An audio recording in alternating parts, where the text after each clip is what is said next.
Okay, I'm going to wait until I confirm that the live feed is going, and we're going to kick this off. I've got a couple of promos I want to get out there. Let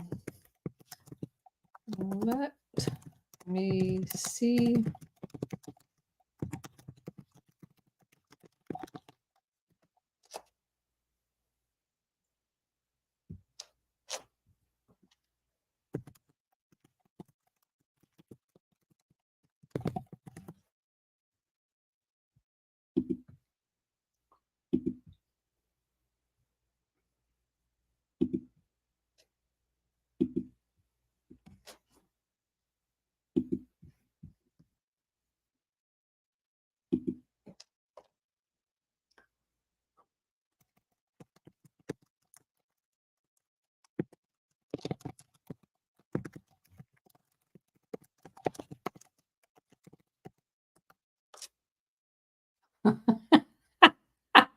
Okay, so fair.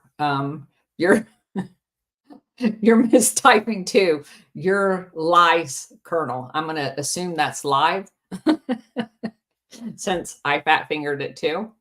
All right, SR71. We're on the same sheet of music. All right, so I am going to first let y'all know, and hopefully, if I remember, I'll do this again at the end. We are definitely making an impression. So I, man, I was out in the wind. My hair's a mess. We recorded the Alpha Warrior show today. It will be on Wednesday at 9 o'clock, just so y'all can put that on your calendars. I'm doing a new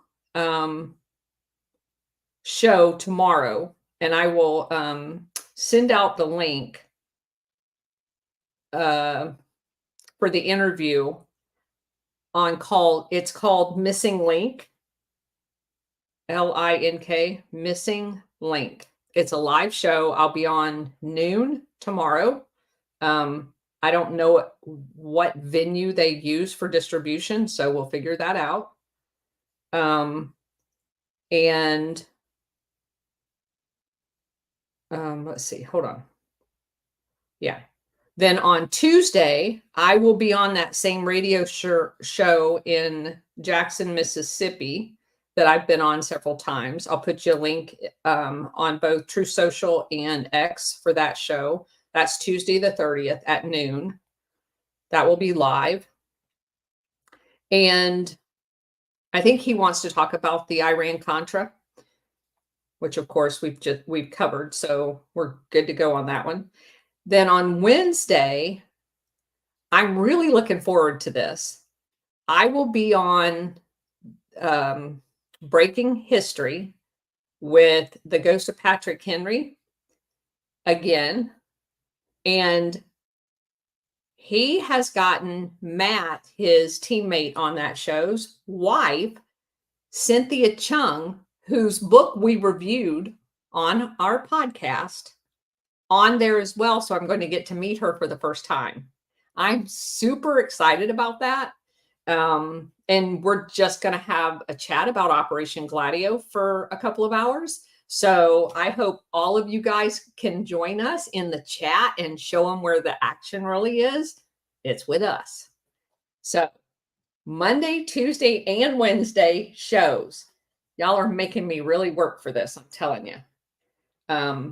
But having said that, I am going to see. Let's see if I can do it this way. I'm so IT challenged, it's not even funny. I want to show you guys something.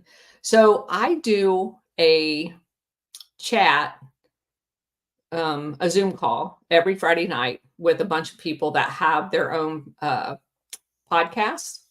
And this past Friday, when I logged on, somebody said, "Hey, I was on a Zoom call the night before, Thursday night, and this woman, when she started talking, put on real live I don't know if you can see it, so I'm going to hold this up here for a second. Real live Gladio glasses. Can y'all see that? I do have her permission for showing these. I was floored. She also made these. Can y'all see those? I'm going to wait for a second so I can see that y'all can see them. Okay. I need me a 3D printer. So y'all are going to help me out. I got to make these glasses. These are absolutely phenomenal. So anyway, kudos to her. She's been watching, obviously. If she's in the chat, please let me know. I want to know who you are. I'm dumbfounded, actually. So you guys, you have taken this material, you have shared it with your friends, you have posted it on your social media, and we are making a difference. We are moving that needle. People come up to me at these events that I attend, and every one of them says, I've never heard of Operation Gladio until you started talking about it. And of course, I did notice somebody posted it today, Badlands Media, the movie that I went and saw last Monday is out there somewhere for you to download. And it's kind of like a red pilling opportunity that kind of just talks about our history and where we're at. And I did tell you guys that we are mentioned. And I mean we, because we are doing this together. This is not me. This is all of us. And hat tip to Liza and Bridget, of course, for doing all the heavy lifting behind the scenes. So we were going to have a surprise topic tonight. We're going to finish the book instead. Bridget, please keep her dad in your prayers. He's having some medical issues. And she was not able to make it tonight for the big reveal. So we're going to postpone that a couple of days. But you guys, it's going to knock you out. I will do it at a 7 o'clock time frame. Most likely our next opportunity, since we're going to finish the book tonight, will be Tuesday night. And that's kind of what we're going to shoot for now, since we're used to meeting on Tuesday and Thursday night. And in the meantime, I'm going to pick us out a new book. And I will let you know what it is in the next day or so. All right. So chapter 15, Connect the Dots. After all of this time in the disinformation of all of the aspects of this hidden loot, because remember, we've come a long way. We went from the intricate details of Japan and their capturing of all and the horrific manner in which they did it during this book. So we started off during World War II, them invading all of these countries and literally colonizing Korea. So, and them stealing all of the antiquities, their gold, their diamonds, their old literature, literally everything to include the kitchen sink. And then coveting away both in the Philippines and in Japan, and the fake bank notes that were kind of the gold backed certificates, and how they purposely mistyped them so they could later claim that they were forgeries, because they didn't really want that gold to go anywhere, but they kind of sold it. So they had like a double pot of money. They had sold the futures or the certificates of the physical golds to these people, and then dishonored those certificates so they could never actually get access to the gold. So these are truly evil people. And then we went back to the Philippines with Ben and Roxas and Robert Curtis, and what they did to him, and how they tortured the people. They threatened their families. And the whole time, this Philippines has been a gold factory churning out money for Black operations, while basically imprisoning all of the people that know anything about it and stealing all of the stuff from them. So that's kind of the nutshell of where we've been in this book. I mean, it's been a long journey. So the author spends a little bit of time at the beginning of the chapter talking about the disinformation around everything that I just talked to you about. The fact that John Foster Dulles said that Japan was broke when in fact they were extremely rich. Just everything about World War II as it relates to Japan has been a big fat lie. It's so much easier to say that than go through all the details. Just know everything about our history is a lie. The Marcos were hit by lawsuits accusing them of theft and conversion of recovered treasury, human rights abuse, racketeering related to the treasure. So now remember, Marcos gets basically deposed. He gets thrown out. Aquino gets put in, and Marcos is in Hawaii. So they file a big fat lawsuit against him. Ensuing revelations in court lifted the veil of secrecy a little bit and provided a glimpse of Washington's conduct. The Reagan administration's inept damage control, specifically during Iran-Contra, revealed big Black operations previously unknown and a network of private military and intelligence companies intending to privatize U.S. foreign policy and national security, called the Enterprise, on the intelligence part of it. It became obvious to their true purpose was to get around laws and to avoid all of us knowing about it. 25 years later, Santa Romana's heirs were also stonewalled, but they too filed a lawsuit to recover the masses of their gold hidden in American banks. Much of it is still there today, even. It's the keystone of the case was the Golden Buddha, because it proved certain elementary things about Japan's looting of Asia and the post-war recoveries of this loot. This evidence was presented to a jury in the U.S. in Hawaii, and they awarded the largest sum ever awarded in history. After years in hiding, Roger Roxas resurfaced in 1988 with Marcos under house arrest in Honolulu. Roxas thought he could safely press a suit to reclaim the Golden Buddha and all of the stolen gold. He contacted Felix Dacani, a childhood friend living in Atlanta, Georgia, who had been very prosperous in America and had two sons attending Annapolis Naval Academy. To protect Roxas, he and Dacani formed what was called the Golden Buddha Corporation, or GBC, and Roxas assigned his interest in the treasure to GBC. As Roxas no longer had control of the claim, it was less likely that he'd be threatened or tricked out of his money.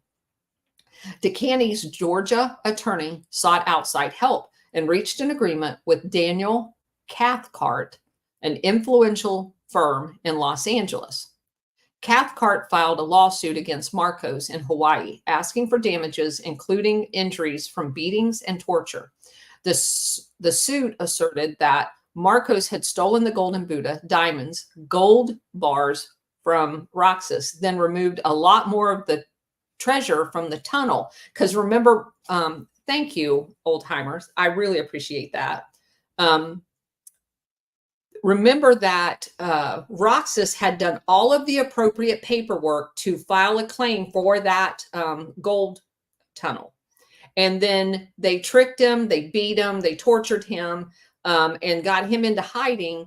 And then Marcos went back and took all the gold out while the people in the hospital next door were watching them. And that's how they figured out the value of it to be like $46 billion, because they were counting how many crates that were taken out of there. And Robert Curtis did the analysis on what the value of each one of those were.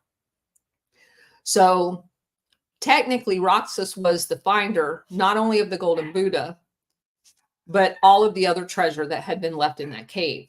In Hawaii, Marcos scoffed, and the military aide, Arturo Arzaza, told the press that the whole idea of Yamashita's gold was a fantastic story that was basically a conspiracy theory.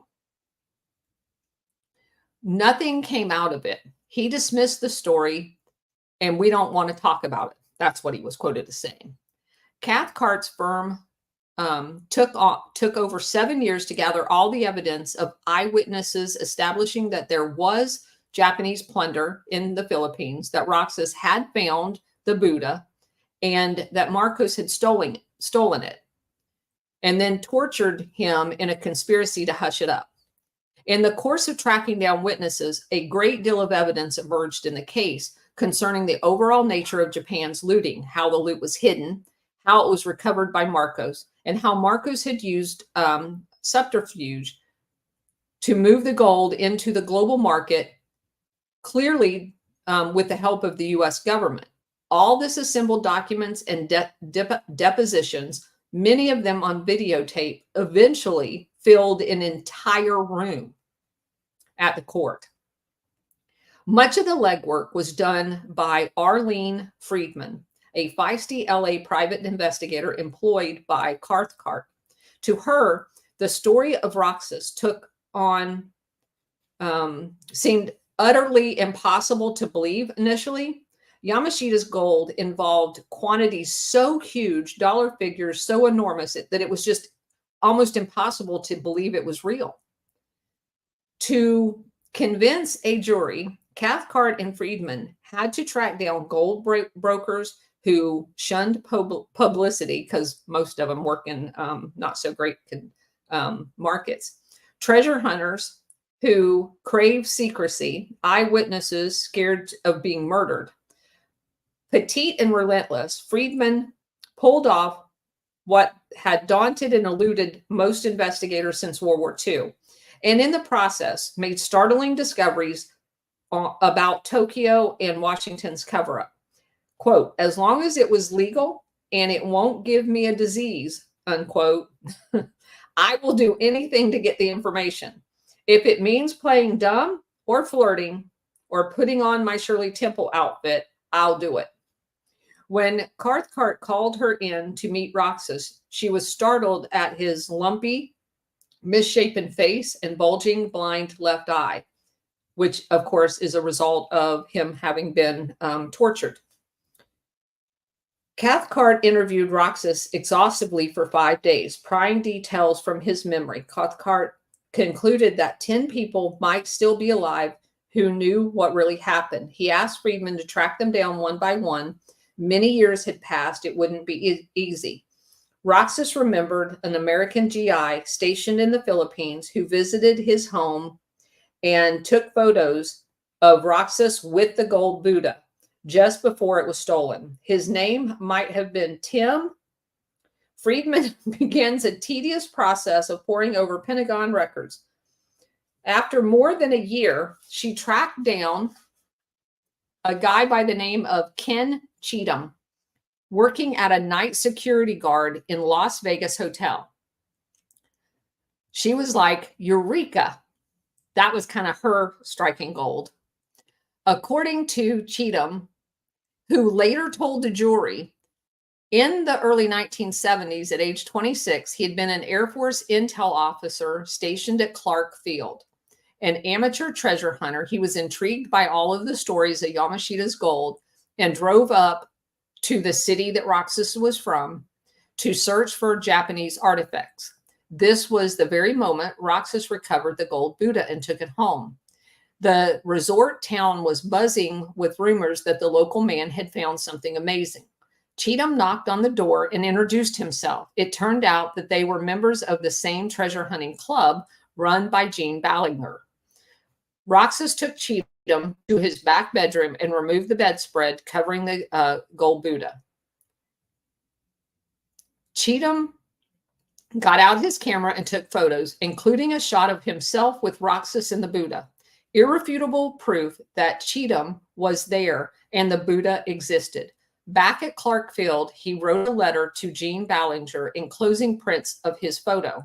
Ballinger published an article on the discovery in his Treasure Hunter newsletter, wrongly identifying Cheatham as Roxas's partner. The story was picked up by a newswire and carried in the U.S. military paper Stars and Stripes. When Marcos saw the story, he hit the roof. Cheatham was summoned to the base security where he was confronted by a CIA officer and Marcos agents. He told Arlen Friedman, the CIA guy told me to say that the statue wasn't made of gold and to downplay the whole thing so Marcos could lose interest in me. If I got involved in this, he said, they would ship me to Vietnam. Cheatham was scared. At the insistence of the CIA officer, he signed an affidavit certifying that the Buddha was not made of gold. He told Cathcart that he had lied about the Buddha from then on, saying that it was brass, anyway, not gold.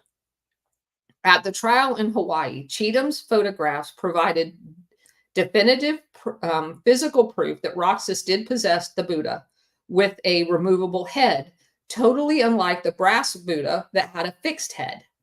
Next, Cathcart and Friedman had to establish that it was Marcos who stole the Buddha. In Las Vegas, she made contact with Robert Curtis, who eventually gave a long video tape deposition describing how in 1975 he had spent many hours with Marcos. He had seen the Buddha with the removable head in the office of the president at the Summer Palace. Curtis testified that he had examined it closely, unscrewed its head, determined that it was real, solid gold. Examining the Cheatham color photos, Curtis testified that it was exactly the same Buddha that he had saw in the Summer Palace. It had unique qualities to the shape, color, and detail of the Buddha that was unmistakable. Olaf Johnson, the psychic, then also was located, and he also testified that he was in the Philippines helping Marcos pinpoint gold treasure vaults. He too had examined the golden Buddha in the Summer Palace and corroborated the testimony that Curtis had.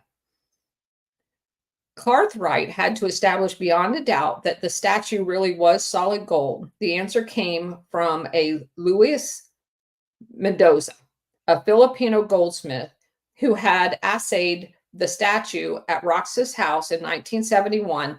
And remember way back in like chapter 2, I told you about the little holes that they bore into it to take the samplings out to test and make sure it was gold.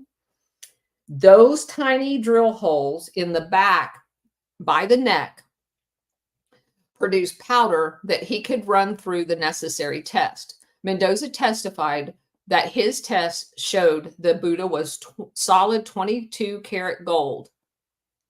Aside from the Buddha, there also was a theft of a small gold like biscuit bars and thousands of other gold indigo that Roxas had sealed in a tunnel for his own use to later recover. The Filipino army cook, Juan Coinjan, testified to the Honolulu court that he had been assigned to Task Force Restoration, an army unit created in 1972 by Marcos and General Ver, to secretly excavate the treasures in the Philippines. He spent nearly a year with other soldiers excavating the tunnels behind the hospital, which was Roxas's stash.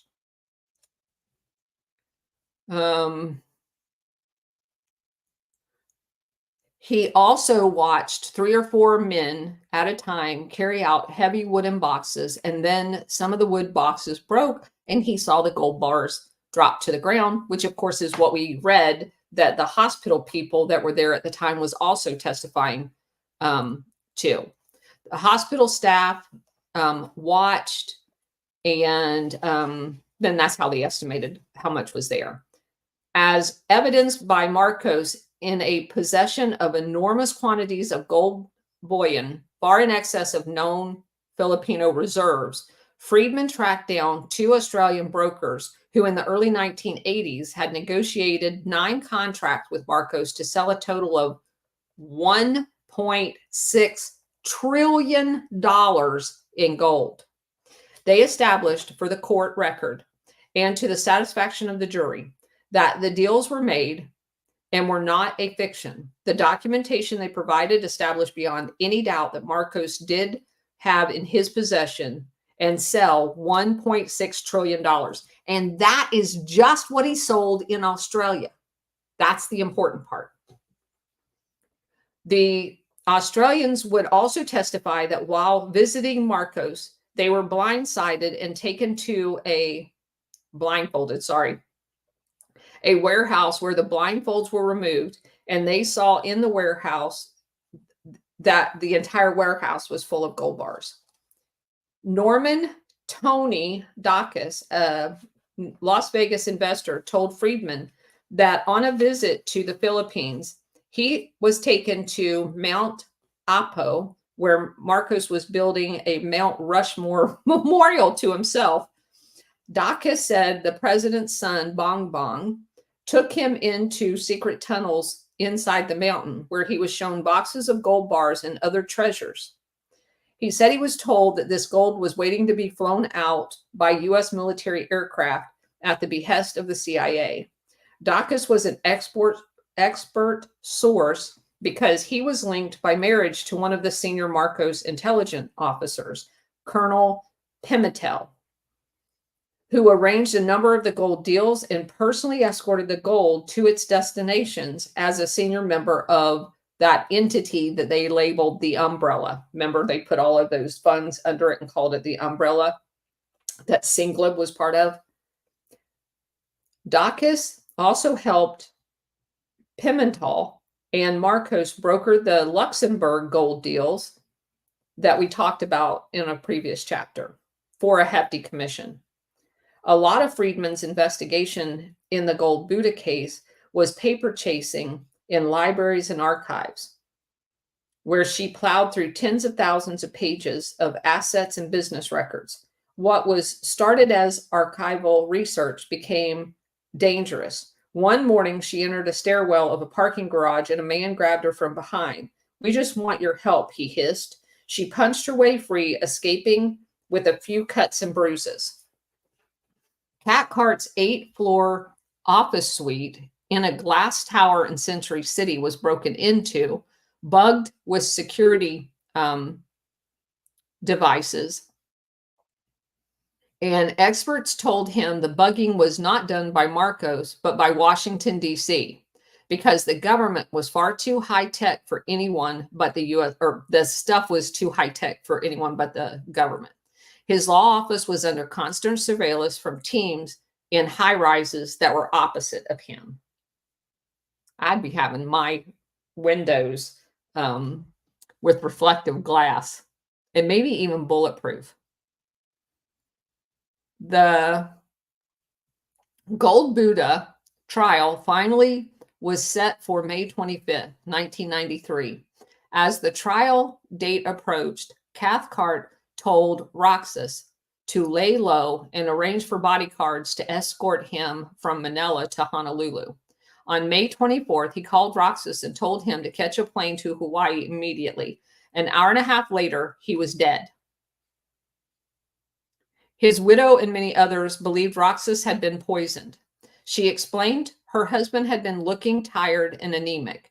When she went to the bakery downstairs from the apartment where they were hiding, she was approached by a well-dressed man who offered to give her some free medication for her husband. When he took the pills, he died. Come on. He's been in hiding for decades, and you took pills from a stranger. A few hours later, a CIA informant known to Cathcart and Friedman phoned his law office from Manila and told Friedman, "Your client is dead. He was poisoned. Imelda ordered it, and we did it." The news stunned Cathcart. "I told Mrs. Roxas to get the remaining pills and FedEx them to me immediately. And when the package arrived, the envelope was empty." Cathcart tried to arrange an immediate autopsy, but this proved impossible. Roxas was hastily cremated. The coroner never conducted a toxicology test and never opened Roxas up. He ruled that he had died from tuberculosis. In After many delays, the trial got underway in Honolulu, and the jury heard eyewitness describe the gold Buddha, rooms full of gold bars, deals involving thousands of metric tons of gold. At one point, during a discussion of various Japanese imperial treasure sites in the Philippines, Imelda Marcos herself said that the gold Marcos had in warehouses could have come from any one of those sites. Members of the Roxas family testified that Roger's brother, Jose, was paid thousands of dollars by Imelda Marcos to lie and perjure himself by stating that Roxas Buddha was not gold but brass. During the trial, the jury was shown photos of Jose's tattooed back and the words in large letters, Bro of founder of the Golden Buddha, International News Philippines. So he had it tattooed on his back. From all of the testimony, it became evidenced to the jury that Japan's war loot definitely had been hidden in the Philippines. Roger Roxas definitely had discovered a major cache of it, and the Golden Buddha was definitely solid gold.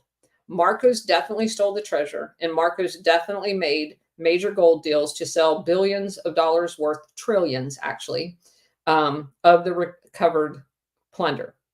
The jury decided in favor of Roxas and his heirs and awarded GBC a judgment of $43 billion against the Marcos estate, the biggest civil judgment in the history. $22 billion plus 10% simple interest for the theft, since the theft.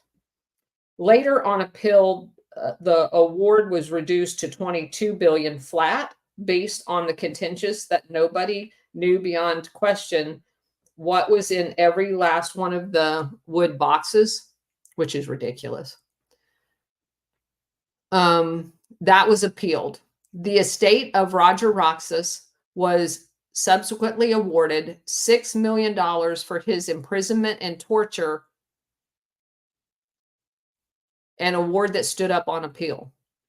As for the Gold Buddha itself, the chief government prosecutor in Zurich, Switzerland, assured journalists that it was a Marcus gold bullion vault in a repository in the Zurich airport.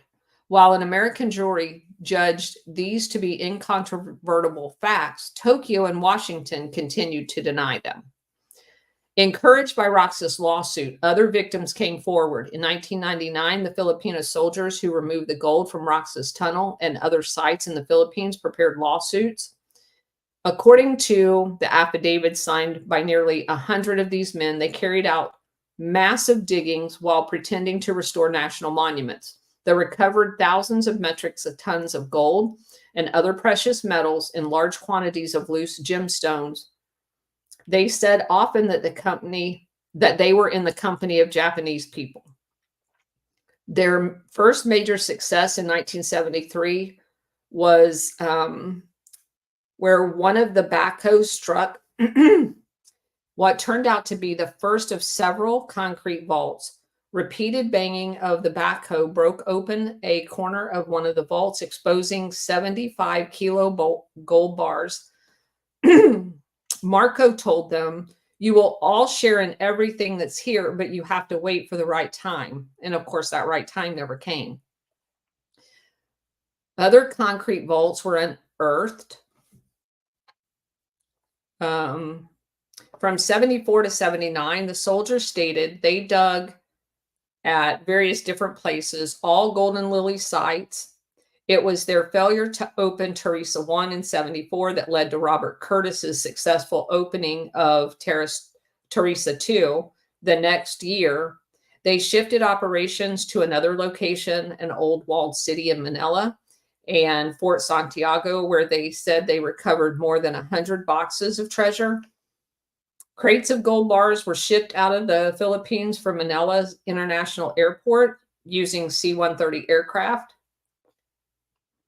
They said some of the gold was transported commercially by Cathay Pacific Airlines, and Cathay Pacific Airlines is much like FedEx, and by American President Lines, another airline, through arrangements made by a group called Tamaraw, Tamaraw Security Service, owned and operated for Marcos by General Burr, part of the umbrella organization. This is independent corroboration by the recovery teams themselves that everything that Robert Curtis and that was found at the trial is absolutely true. Santa Romana's dormant bank accounts were of special interest to his heirs, but also to the enterprise, to the U.S. Treasury, and to major banks holding it all. As these various parties bickered, maneuvered, and backstabbed, they became involved in a very interesting lawsuit. Seen at random, the bits and pieces are curious. Seen all together, they're astounding. When he died, Santee left 14 heirs a fortune estimated by their attorneys to be $50 billion. All their efforts to recover his assets from banks have been blocked or evaded. The three main heirs were Santee's corporate accountant, Tarciana Rodriguez, for the estate, his common law wife, Luz Rambano, and his adult daughter, Flordeliza. After a few false starts, they turned to help to a famous San Francisco lawyer by the name of Melvin Bell, New York attorney Eleanor Jackson Peel, former CIA Deputy Director Ray Klein, and one of the America's best-known bankers, Citibank CEO John Reed. John Reed he belongs in prison. Y'all can look him up. He belongs in prison. Also engaged in these efforts were Florida lobbyist George DePontis, former Bahama Supreme Court Justice Sir Leonard Knowles, and Washington attorney Robert Ackerman. Because of how big this estate was and the secretive nature of it, they had every obstacle that you can imagine thrown in their path. The U.S. government, American banks would like Santee's assets to remain where they are. So would the Swiss banks, the Hong Kong banks, German banks, everywhere they were at. In a few more years, everybody connected to Santee will be dead, and the custody of his cash and gold will remain in the banks forever, like the Holocaust gold. For Washington, stonewalling is imperative not only because of the gigantic assets involved, but to block attorneys from pursuing discovery, which would reveal far more than Santee's financial data. Potentially, it would disclose their entire covert black operations budget, to include the Black Eagle Trust and diversions to secret funds like the M Fund. This could damage reputations, careers, and make unavoidable an investigation by the General Accounting Office and Congress. President Ford had addressed a similar problem in 1975 when he set up the Rockefeller Commission to pacify interest in the CIA's family jewels affair, remarking that he did not want information getting out that could blacken the reputation of the U.S. presidents, every U.S. president since Truman. And so, ironically, of course, Rockefeller is the guy that was basically the primary owner of United Fruit, who benefited from all of these covert operations. So if you want to find out not the truth, you would have a Rockefeller Commission. Ironically, Santee's heirs were only interested in ending their poverty, not in exposing corruption. So it would have made sense to placate them with a generous settlement in return for signed agreements that they wouldn't pursue the matter. Yet both banks and governments remained doggedly opaque and entrenched in their dogma that it was all lies. Although the three principal heirs showed these banks probate wills, passbooks, bank statements, receipts, all the necessary passwords, code words, and secret account numbers provided to them by Santee in response, all of it became the same response. With 4 exceptions, the bank flatly denied even having the accounts, like they didn't exist, whether the account in question was a safety deposit or gold. Union Bank Swiss, UBS, documents reproduced on the author's CDs. Santee's biggest single account there had 20,000 metric tons of gold. This is the account on which the title holder was magically changed to Major General Edward Lansdale. Keep in mind that the spelling errors made by the Swiss bank was on purpose to create a code. So what they did was they misspelled Edward Lansdale's last name on one of the accounts. One possibility is that one of the accounts that Santee's had was just a straw man being replaced by another straw man, because in one of the accounts, his name was Land, Land, with an S, and then Dale. His actual name is Lansdale.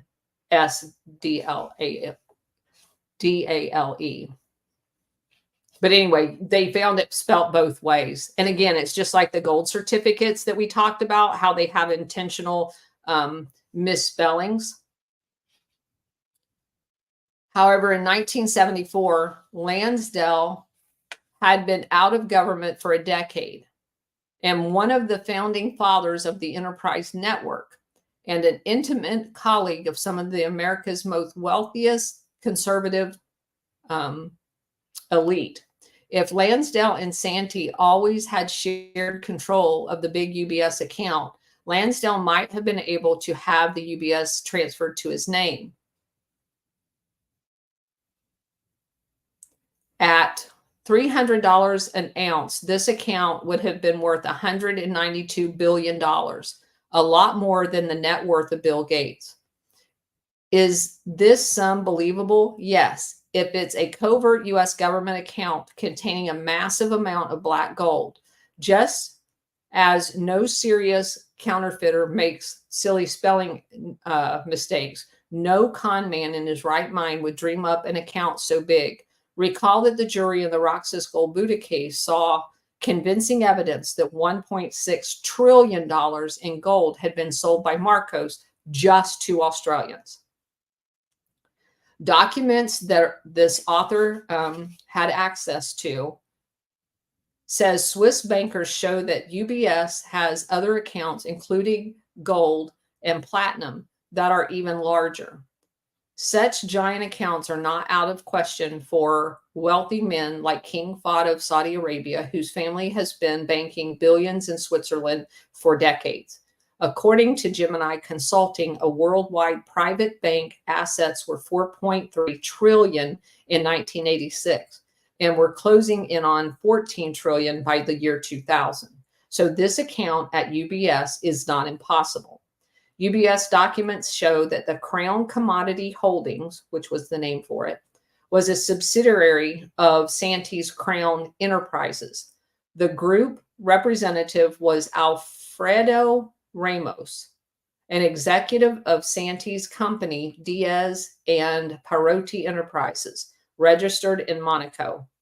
Ramos states in an affidavit that I know the late Don Romano, which is Santee, and Jose Antonio Diaz, under the code from Father, my old man, that once the work has begun, this is a quote, don't leave until it's done. Be the labor great or small, do it well or do it all, or not at all, which is one of those Lansdale jingles that he created for them to remember the passcodes.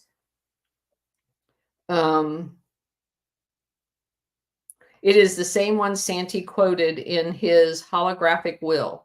It is used as a code phrase consistently in Santee's bank accounts.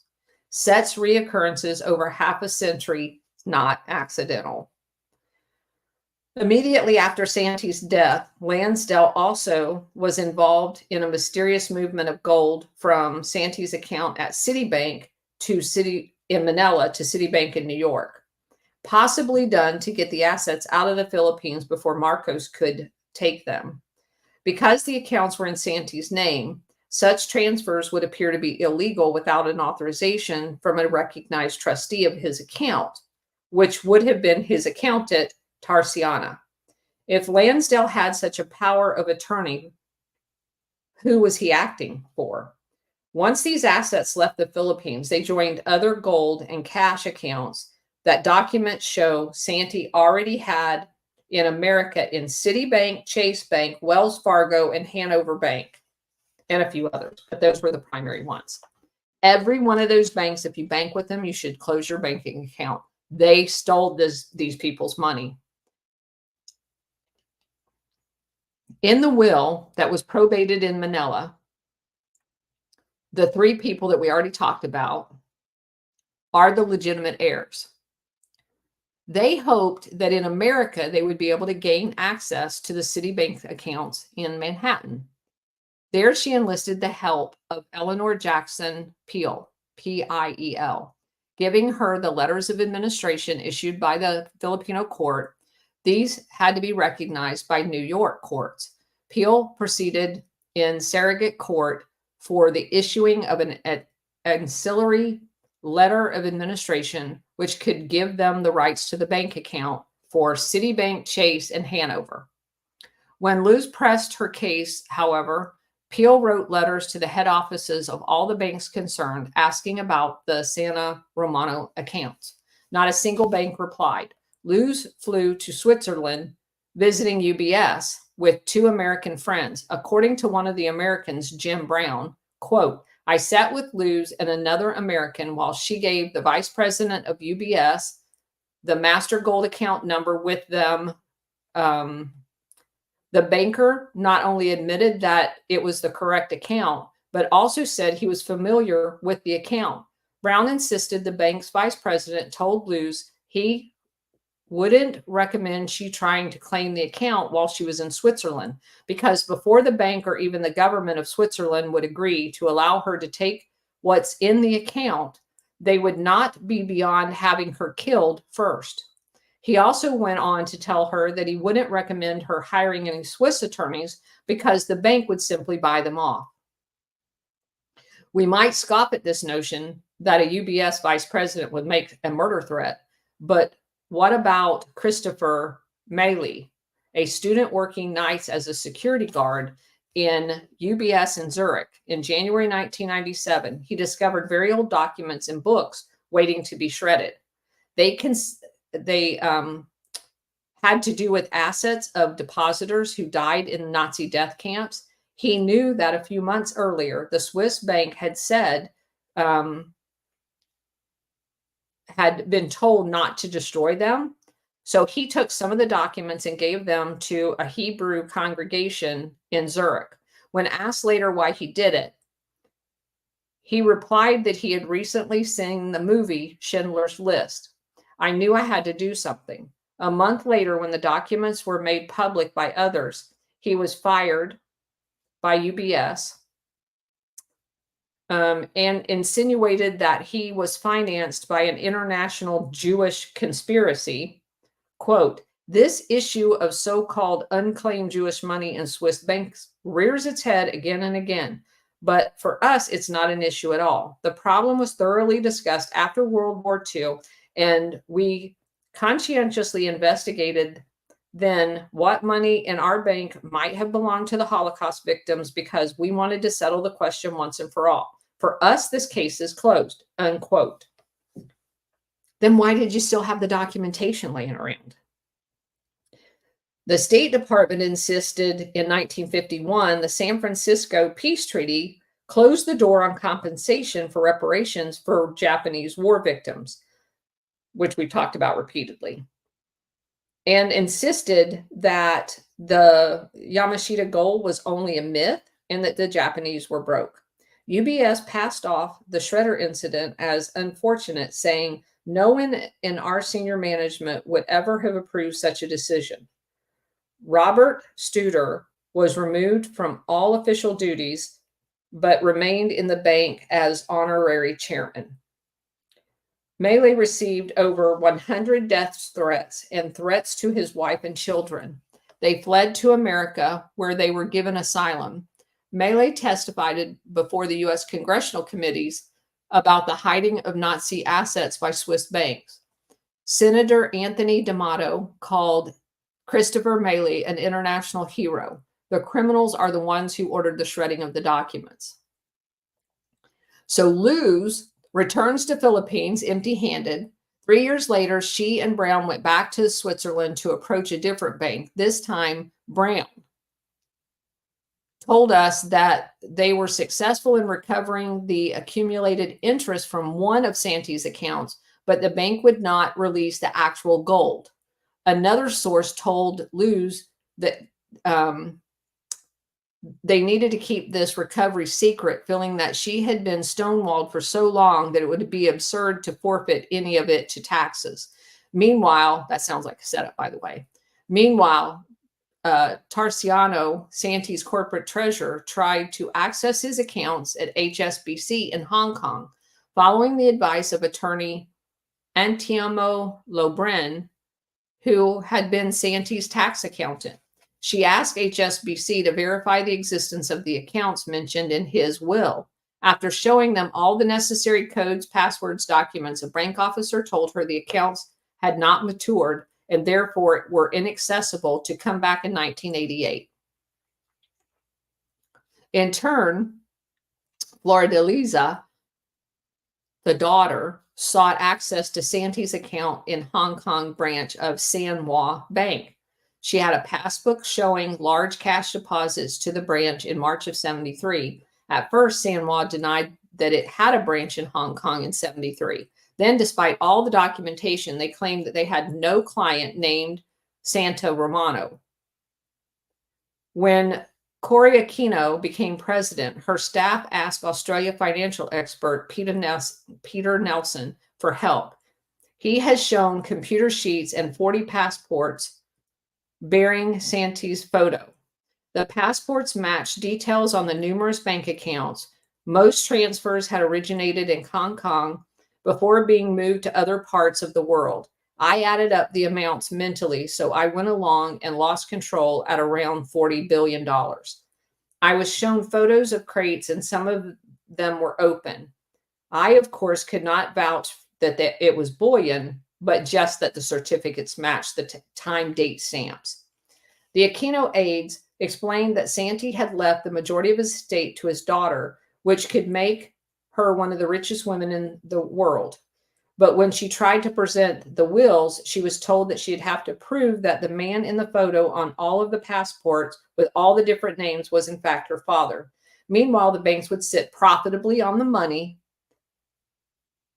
using it for their own accord. I told my Filipino friends there was a way out. If she would agree to hand the money back to the government in the Philippines for a finder fee of, say, 5%, that would give her more money than she could spend in a lifetime, and the government would lend its weight for pushing for it to be returned. They thanked me, and I flew back to Sydney. Nothing came of it. She stayed poor. Ultimately, all efforts fixed on Citibank, where John Reed was chairman and CEO. Under Reed's direction, Citibank became richly involved in offshore private banking. When offshore deposits worth more than $100 billion, it was ranked third after UBS with $580 billion and Chris Swiss with $292 billion. By shifting money from country to country, offshore assets are protected from litigation by creditors, ex-spouses, and heirs. I read a book that was kind of the way they hide this wealth. Like this one guy that lived in Monaco, when he went to get a divorce, of course, he did the primary moving and shaking of all of their resources. And there is a system that they use in ports.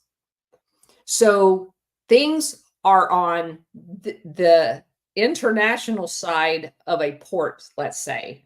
they will build these buildings out on wharfs as part of the port. So you haven't even went through customs, and they consider them international storage places. And it is not until you take them past customs that you are officially bringing them into a country. So there's an entire industry around the world of these storage facilities that people park assets in. They will buy things like the Mona Lisa or the Friendship Bridge painting of Monet, and they park them in these warehouses. And the guy that owns the warehouse keeps basically like the Bank of International Settlements kind of register of who owns what, and he gets a fee. So when this guy would sell one of his paintings to someone else, that someone else didn't pick the painting up. He left it in the warehouse, and that guy got a finder's fee for moving it from one person's ledger to another person's ledger. So most of the time, in order to keep these secret deals going, he would make like $100,000 just by writing a line and lining through another one in a register. And this one particular guy I was reading about, I don't remember his name, but he had been sleeping around having affairs, and his wife wanted a divorce. And he was like, you know, one of those $20 billion.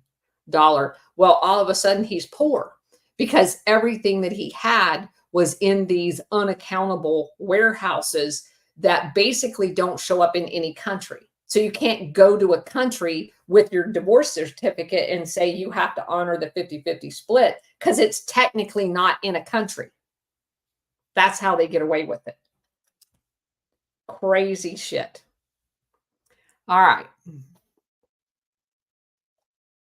So in 1990, Tarsiana goes to Manhattan, and they're taken in to see John Reed. When we showed up with all their documents, code phrases, blah, blah, blah,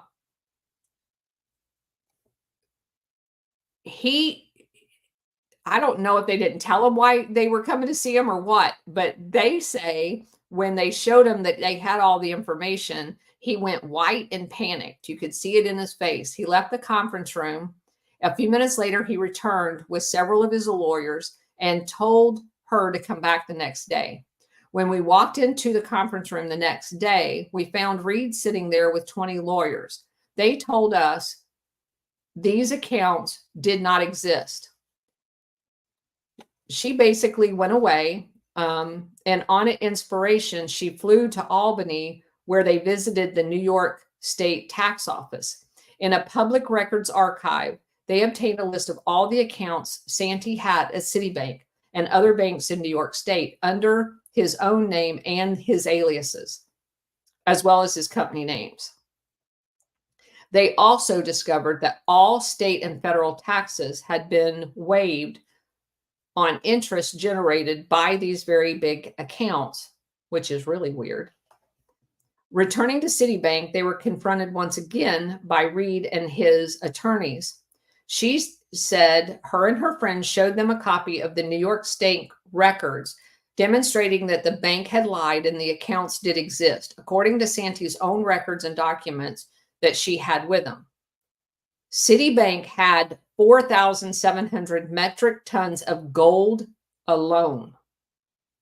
No longer denying that they had accounts, the attorneys blandly told the two women to bring in the real party. They refused to identify whom they meant, probably his corpse, but they said that they needed legal papers, which she had already shown them. They said Citibank wanted a statement from the Filipino government that it would not hold them responsible for releasing the money, again, implicitly saying that they had the money. They inferred that the funds might be claimed by Manila as gold stolen by Marcos, although the accounts were set up by Santee long before Marcos was even in power. The attorneys also said that they wanted a waiver from Imelda Marcos, implying that the Marcos family might have some claim to the assets. Finally, they said that they needed a waiver from the U.S. Embassy in Manila, apparently meaning a waiver from the US government. All of the double talk was clearly to fend off her while the bank decided what to do. The simple solution was Citibank would move all of his assets offshore from Citibank New York to Citi Trust in the Bahamas. This would have been the effect of putting the gold outside the jurisdiction of New York courts, blocking any lawsuits from the heirs. Legally, such assets could not be moved out of New York jurisdiction without authorization of the account holder or his heirs, which was her.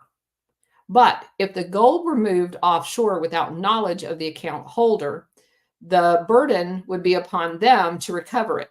Large shipments of gold also cannot take place without the knowledge and approval of the U.S. Treasury Department and the Federal Reserve. Nor could the bullion enter Nassau without the approval of the Bahamian government. But there appeared to have been ways to get around this obstacle, perhaps contributing probably through the back door. The offshore maneuver was underway by the close of 1990 when word of it leaked to the bank officer to members of the enterprise. The counterploy to halt Citibank was initiated by former CIA Deputy Director Ray Klein and George DePontis, the Florida lobbyist with powerful connections in Nassau, including friendships with the retired former Bahama Chief Justice Sir Leonard Knowles. To get him up to speed, Klein gave Ackerman many documents, including letters, memos, faxes. According to the letter written by Ackerman, Klein complained how General Lansdale's Filipino days, Santee had recovered a lot of the Japanese loot and moved it to 176 bank accounts in 42 countries. These accounts, Klein said, included large amounts of gold and cash. He told Ackerman he was interested in brokering an agreement between the Philippine claimant and the U.S. government, under which most of the money belonged to the U.S. government would go back to it. It is unclear why any of the gold belonged to the U.S. government rather than the people from whom it was stolen, unless it was claimed as a war prize, in which case, why would it have been kept a secret over all of these years and not given to the survivors who basically were almost killed by the Japanese government? Nor is it clear how Klein could have separated what belonged to the U.S. government from what belonged to the Santee's heirs. Although with Klein's close CIA connections, it is likely that he worked out a split. Ray Klein told us that he had made it a point to read all agency files on Santee and Lansdale recoveries. Fortier said Klein knew all about the secret accord at Brettonwood and the Black Eagle Trust growing out of them, how General MacArthur and Robert B. Anderson had toured the Golden Lily sites with Santee and Lansdale, and how John McCloy, CIA, had been the key man in setting up the M Fund and other political action funds. Klein's long career in the CIA lends authority to what he told Fortier, Ackerman, and others. At the end of World War II, Klein was a young OSS analyst in what remained the nationalist China. He then spent 3 years as the CIA analyst to Korea, dealing with John Siegleb, Paul Helliwell, and Bill Casey, who by that time had moved on to Wall Street and was part of the Dulles Brothers Circle. During 58 to 62, Klein was CIA station chief in Taiwan, a job that he got through the chief of dirty tricks, Frank Wisner. Just before Wisner went insane, in Taipei, Klein was responsible for all the clandestine operations all over Southeast Asia. Now, I got to stop right there. So, the station chief for the CIA in Taiwan runs all of the dirty tricks for Southeast Asia. Let that sink in for just a little bit. What have I been telling you about Taiwan the entire time? The head CIA guy. Okay. Just so you don't think you're wasting your time. When you read these things and you can see things with your Gladio glasses on, you are able to start putting pieces together that every book that we read in the future will add missing pieces to the puzzle because we already have the border built, right? Everything that we're learning goes inside because the frame is Gladio. You like my analogies? That's just the way my brain works. I see pictures always.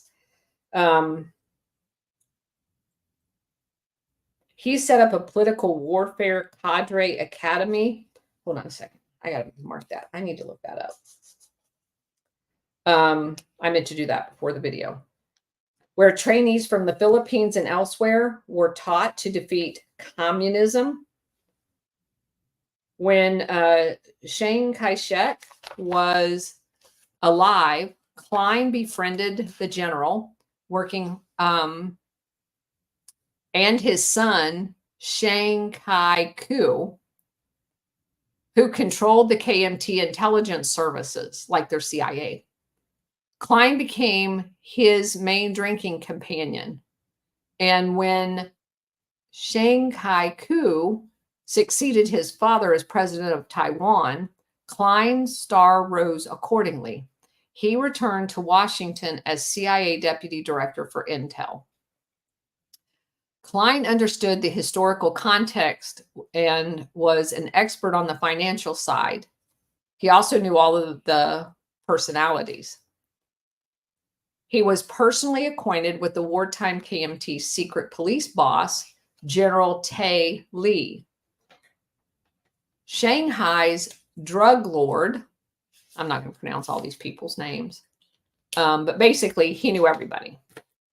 In 1966, after clashing sharply with President Johnson over Far East policy, Klein was forced out of the CIA deputy director's job and exiled to the U.S. Embassy in Bonn.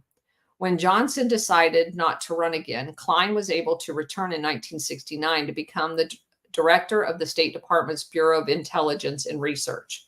Now, this is very interesting because we learned that the Dulles brothers' sister ran this same department. This is like, so I told you, and Mike Benz does a great job of this, of saying that there's like no room between the CIA, the State Department, and the Pentagon. They're like the blob, as he refers to it. And they all have these little embeds of each other. They're a symbiotic. So there will be the military attaches, if you will, inside the State Department and the intel people inside the State Department. They actually work for these other two. They're just embedded in there. And the same thing with the CIA. There will be military people and State Department people in the CIA. And in the military, you will have diplomats and CIA agents, sometimes posing as military people, embedded in the Defense Department. It's a blob, literally. Okay.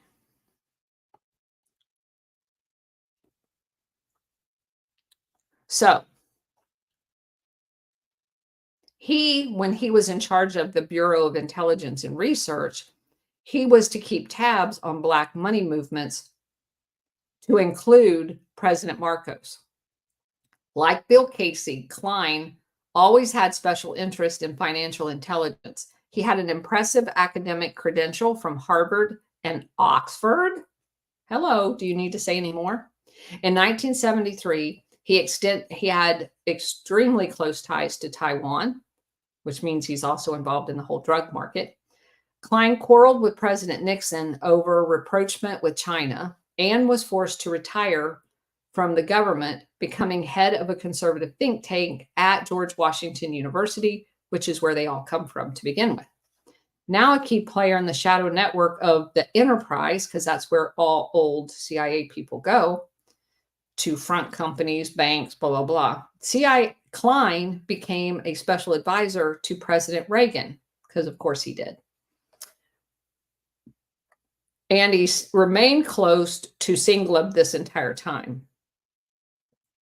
In audio tapes of the Hong Kong meeting where Curtis, remember Robert Curtis went to Hong Kong thinking about rejoining the effort to recover gold because he still has all the maps. Klein's name came up repeatedly to Curtis. When Klein testified before Congress about the Iran-Contra hearings, he was asked if he visited General Singleb in the Philippines. Klein said Singleb met him at the airport. I had it very fully explained to me by both him and General Switzer that he was there exploring for the recovery of gold and precious objects that had been buried in, that was blocked out wherever it was, which I knew about, and that he had found clear indications that he could recover treasure and that he was representing a group of people there who were trying to do so. I discussed nothing with Singleb except the treasure. He showed me a lot of blank, blank, blank, told me things that made me believe that he felt he would be able to recover from several buried sites, and then it's censored again, a lot of gold money, and that his sole objective was as far as I know. From this testimony, it's obvious that Klein was evasive with Congress, not revealing what he had told Ackerman. Basic historical geographic details in his testimony were censored out because they could not be shared with the American public. You know, because we're not a democracy. In a letter that Ackerman wrote, DePontis initially suggested that Tassiano's deposit, that she deposit several small checks into Santi's corporate accounts at Citibank, which would not cause alarm. If Citibank accepted the deposit, it was implicitly acknowledged that she was the corporate treasurer. She could then ask the bank to send her regular statements regarding the activity on the account. If the bank did so, it would also establish her legal right for access to the account. When this did not work, DePontis prepared to file suit in the Bahama courts to block the transfer to Nassau. Before filing suit, he said he offered Citibank a deal.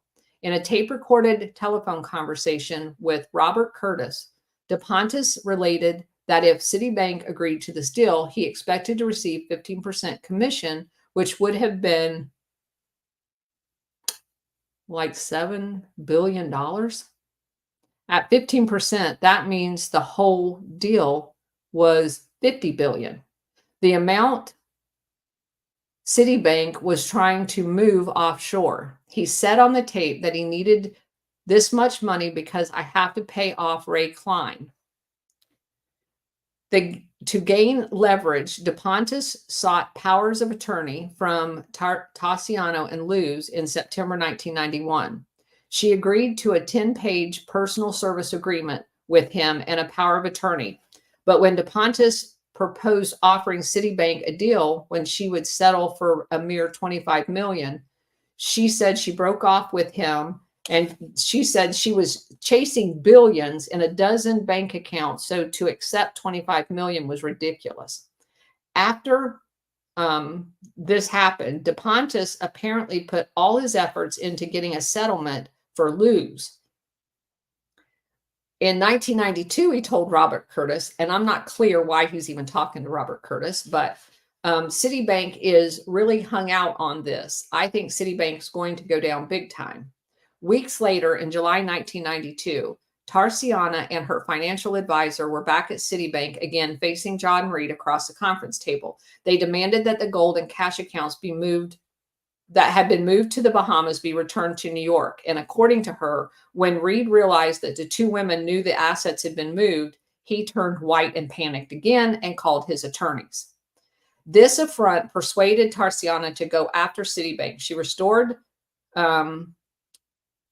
DePontis her power of attorney, Eleanor Peel received a call from DePontis telling her that he would now represent Luz and Tarciana in a lawsuit in the Bahamas. On July 25th, a joint agreement was drawn up by Tarciana, Luz, Peel, DePontis, Sir Leonard Knowles, Philippine attorneys, authorizing DePontis to offer Citibank a last deal before filing suit.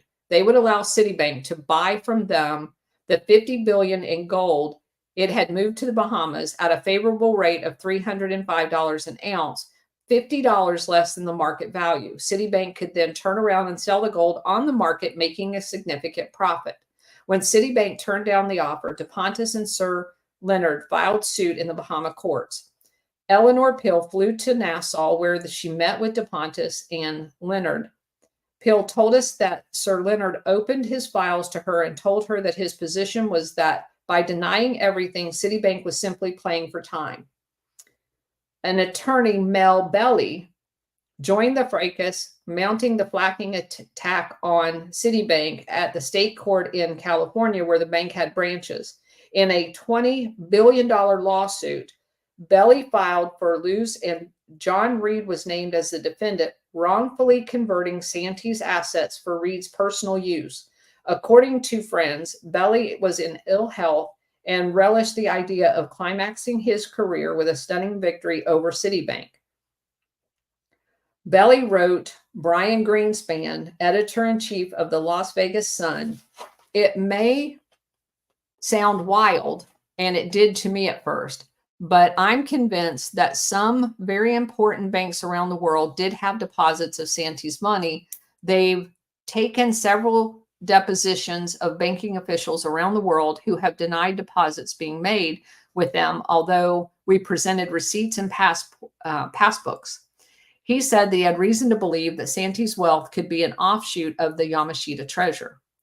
Belly's suit was based on the wrongful conversion of personal property after having specific Citibank accounts belonging to Santee's.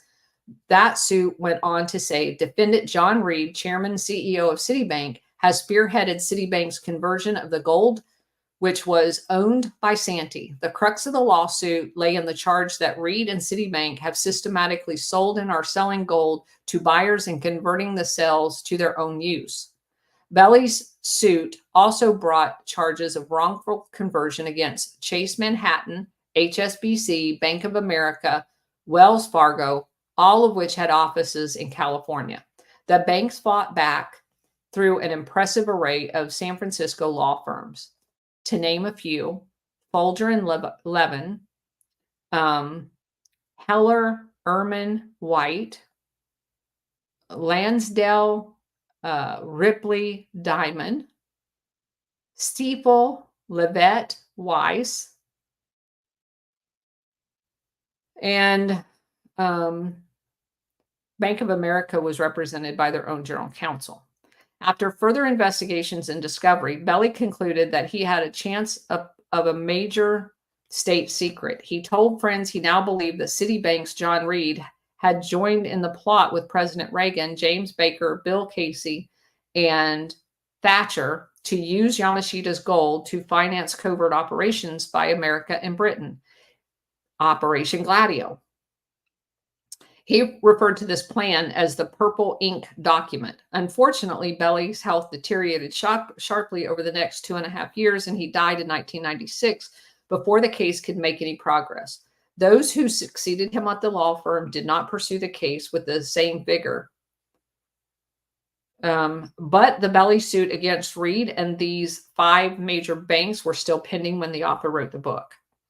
In 2000, after years of delay, upheaval, interference threats, reversals, Eleanor Peel filed new papers in New York surrogate court to empower Luz and Peel as co-administrators of Santee's estate, allowing them to move forward in seizing the assets.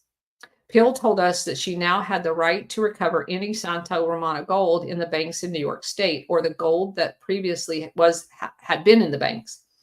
All was not well at Citibank. It was accused of money laundering in December 1998 by the GAO, concluded that Citibank had laundered $100 million for Raul Salinas, brother of the disgraced Mexican president, Carlos Salinas. The GAO report described how Citibank helped Salinas create a money laundering system, disguised its origin, and basically benefited the owner. CIA Director John Deutsch resigned as a result of that under a cloud of suspicion because, of course, they're in control of all the drugs. And where did John Deutsch go? Oh, Citibank's board of directors. In November 2000, just before another scandal broke at Citibank, John Reed resigned as CEO. This time, the bank was embarrassed because of its relationship where it moved $800 million for Russian tycoon Irakli Kavladze, who set up 2,000 dummy corporations in Delaware to which Citibank and others were funneling his money for nearly a decade. Two other Citibank private clients were also sons of the late Nigerian director, General Sani Abacha, who was accused of having siphoned off $4 billion from taxes and phony contracts in his country of Nigeria.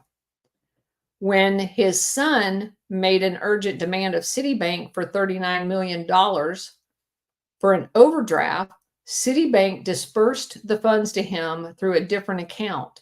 Curiously, there has been no similar investigation by the GAO into what was done with Santi's money, but they'll investigate for a few $1 million, not $50 billion, because one benefits them. Yeah, our Nigerian princess. Donnie Vision, you're hysterical. Why are banks so evasive, and how can they deny having accounts? The answer is that there is so much money to be made by delays. Merrill Lynch sat for many years on $35 million in Marcos assets, and it said not a word until the end of 2000, when they were ordered by the court to relinquish the funds. During those years, significant profits were made on the dormant funds. Swiss banks adamantly denied having Marcos accounts, but in early 2001, Irene Marcos and her husband were accused by the German government of attempting to launder $13 billion by moving it from Swiss banks to Deutsche banks in Frankfurt for decades. So the Swiss bank says you don't have any, but then they caught moving 13 billion of the money they don't have. For decades, the same Swiss banks denied having any of the assets of the Holocaust while they're shredding documents of the assets that they have from the Holocaust. For example, a document we reproduced, meaning the authors, assured President Sukarno of Indonesia that quantities of gold and platinum he deposited in Swiss banks were guaranteed by all the members of the Swiss Banking Trust, whose signatures are conspicuously displayed and easily validated. Yet every effort for Sukarno's heirs to access those accounts have failed, and every idea that Sukarno estate exists has been denounced. While some Sukarno precious metal certificates indeed may be counterfeit, how can you know for sure until an expert opinion is rendered? As the bank in question has vested interest in claiming fraud, it's hardly proper to judge the validity because they were obviously doing the same thing that Japan was doing. So where can you turn? If you tell a bank you only want to know whether a document is real or counterfeit, you must also be certain to be arrested on the spot just for asking the question when it came to those gold certificates. Australian broker Peter Johnston, who was asked by a client to negotiate a UBS gold certificate in Europe while traveling, Johnson did not want to carry the certificate, so he left it in safe custody with the London branch of the Australia Bank, Westpac Bank. He often lodged such certificates with Westpac. He did not ask Westpac to attest to their being a genuine asset. Yet the branch manager felt uneasy and, without asking Johnson, faxed copies to UPS in Switzerland asking if it was genuine. Without ever examining the original, UBS informally declared it a forgery, and it was UBS policy to call all documents forgeries, but to avoid doing so formally by telex, because that is the equivalent of a sworn testimony in a court of law and would be grossly illegal. An informal opinion casts doubt without actually incurring any liability. UBS does this routinely to scare away people because they want to keep your gold. Normally, the City of London fraud squad would refuse to pursue a charge based on an informal opinion. But this time, the fraud squad set up a sting. And when Johnson walked into Westpac office on March 6, 1995, he was arrested and charged with fraud because their certificate might be phony and Johnson might try to use it in the future. Amazingly, Johnson was convicted on this charge and languished in prison for 18 months. At no time did UBS actually establish that it was fraud, only saying that it was not issued by UBS in Zurich. This is a blatant dodge because UPS gold bullion deals are done not just in Zurich, but in many other places. In short, Johnson appears to have been falsely imprisoned on false testimony for something he never even attempted to do. But he's not alone. An expert on gold certificates, Wolfgang Jentz, explains that these instruments may take many forms and quite possibly will not be in the banking form. They are by their very nature private banking documents and will not be in a public domain. The larger the amount, the larger the concern of them being fake. And obviously, like we have said in all of these things, these banks have a vested interest in not honoring them, right? And let me explain to you why. If I'm not meaning to insult you, but I want to make this point clear. We live in, especially in the United States, I won't speak for other countries, but most of them do the same thing. We live in a fractional banking society. Long time ago, it used to be that if you didn't have the assets on your book, you couldn't loan out money against them. So if my house is worth 50, let's just say it's worth 500,000, and I have a mortgage of say 100,000. If I pledge my house as an asset to the bank, they technically could have that amount of money. Not that shows up on their bank account anywhere. But when they do have assets, in the case with gold, they have the ability, and let's just say it was $1 billion. For every $1 they have in assets, they get to loan out 9. That's fractional lending. So if they loan out $9 on $1 billion in a gold deposit, they're getting interest on that amount of money, right? And that's a huge amount of income for them. Where if they give you back your gold, they don't get it. They will be then over leveraged. And that's going to cause them lots of problems. And what's really weird about all of this is they could have very easily, you have to think about the money.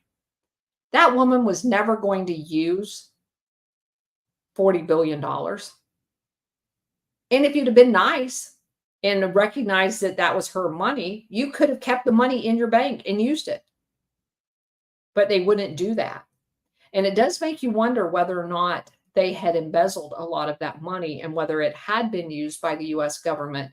And therefore, these people were caught in the middle with, I don't know, kiddie porn or whatever, and couldn't release the fact that they didn't have the money anymore, that it kind of went out the back door.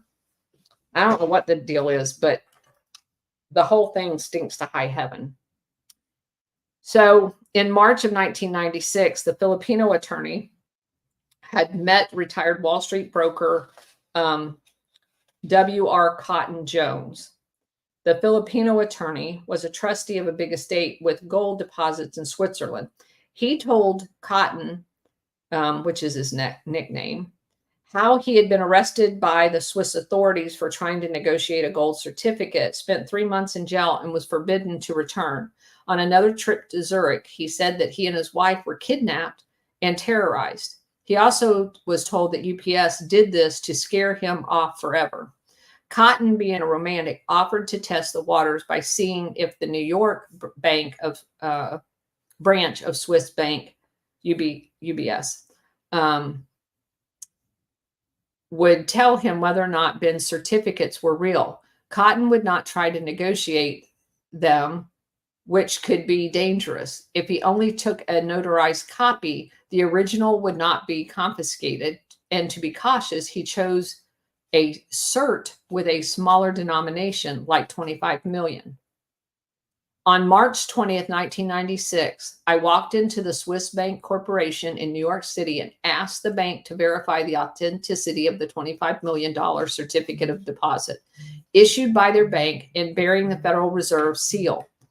They asked him to leave it for examination and come back in 2 days. When he returned, 3 men posing as bank officers demanded the original and made threatening noises. When Cotton tried to snatch his photocopy back, all 3 men jumped on him and identified themselves as Secret Service agents.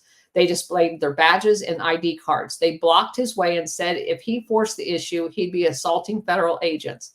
I kept denying and still deny that I ever knew whether the documents were valid or not. They told me I would be in jail for 22 years and that I had better cooperate with them so they would go easy on me. After 90 minutes of bullying, Cotton was taken downtown and issued a grand jury subpoena and ordered to be in Secret Service agent's office at 10 a.m. the next Monday. When Cotton appeared, he suffered more browbeating, yet once again, not once did anyone call the certificate false. He was told to appear to a grand jury the next day. Cotton arrived only to be informed that his presence was unnecessary. Astonished, he went home and wrote to his U.S. attorney, Bill Graham, telling him how the Secret Service had violated his rights and asked for help clearing up the matter. The Justice Department told Graham that Mr. Jones' claims are subject to his suit against the U.S. Department of Treasury, Office of the Comptroller of Currency, which is pending before the Second Circuit Court of Appeals. Legal and ethical considerations preclude any further commenting. This was not true. There was no suit. Either the Justice Department is lying to Graham or being misinformed by Treasury.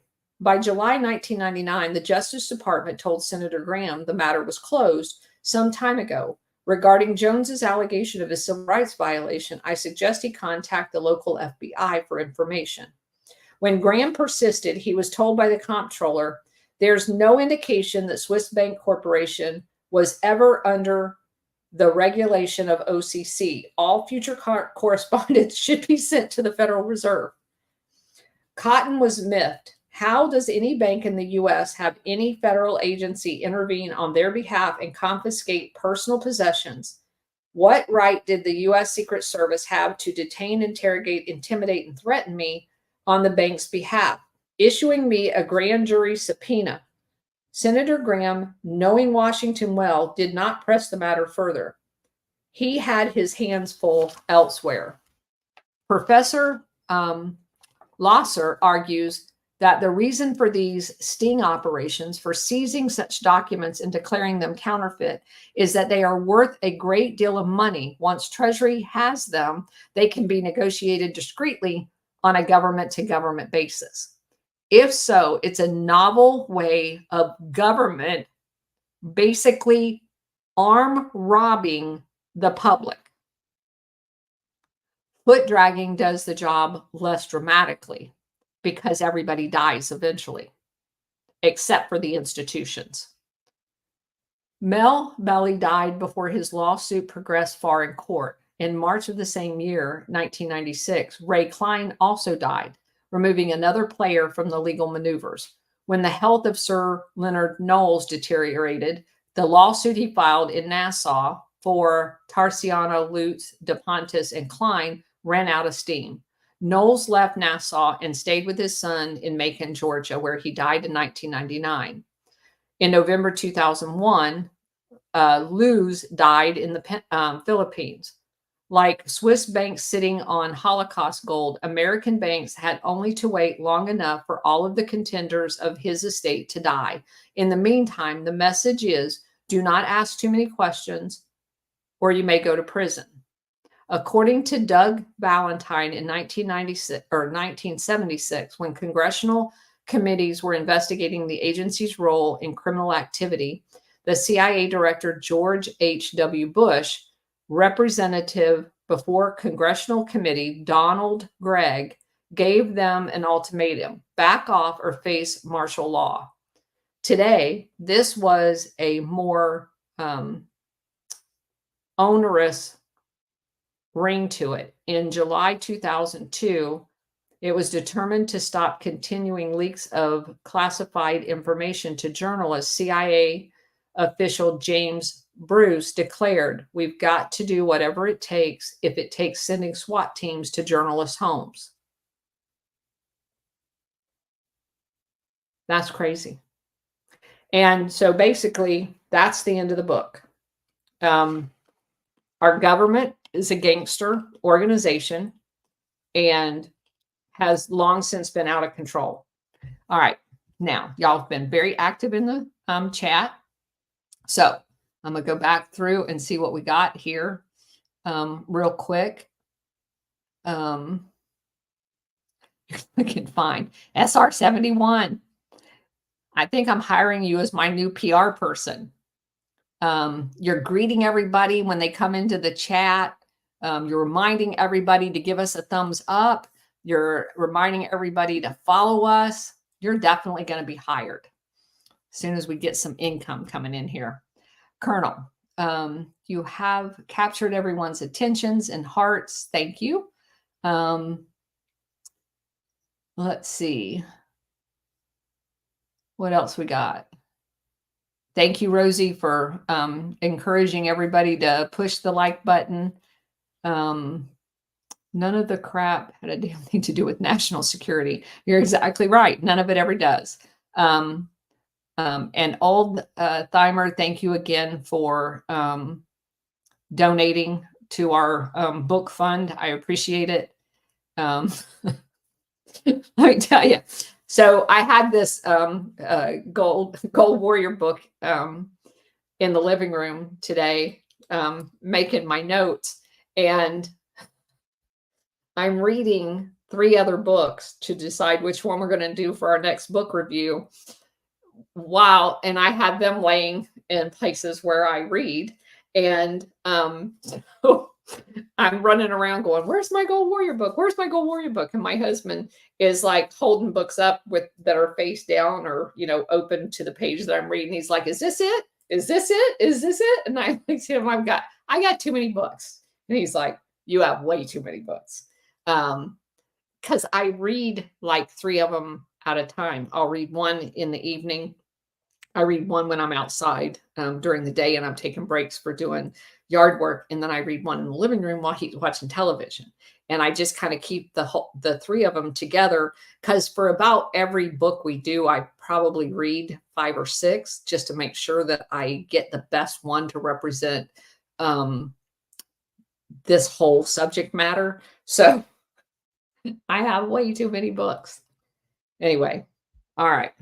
So let's keep going. I had to switch my ancient laptop. Every time I watch this channel, Rumble crashes. So that's really weird, because I have a lot of people that tell me that.